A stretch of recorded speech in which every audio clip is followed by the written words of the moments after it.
দূর হোক মানসিক দারিদ্রতা, মনে আসুক মানবিক সচ্ছলতা। এই স্লোগান আমরা সামনে রাখি মানবিক বাঁশখালী নামের উগ্র সামাজিক সংগঠনের উদ্যোগে বাঁশখালীর তুন সর্বপ্রথম ফেনীত বন্যা ক্ষতিগ্রস্ত মানুষের মাঝে উপহার সামগ্রী পৌঁছে দিয়ে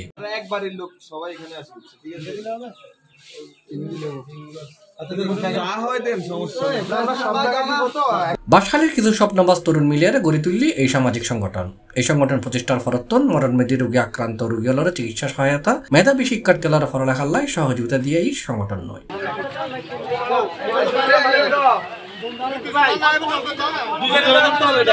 বাঁশখালীর বাইরে প্রথমবারের মতো ফেনীতে বন্যার পানির নেজি বিপন্ন মানুষের সহযোগিতা আগায় গিয়ে এই সংগঠনের সদস্য। বিশেষ করে বন্যা কবলিত এলাকার মানুষের মানবিক বাঁশখালীর ব্যানারে পানিবন্দী মানুষের উদ্ধার এবং তারারে শুকনো খাবার বিতরণ করা হয়। তারার এই মানবিক কার্যক্রম ধারাবাহিকভাবে চলমান থাকে বলে জানাই মানবিক বাঁশখালী সংগঠনের নেতৃবৃন্দ। C+ চট্টগ্রাম।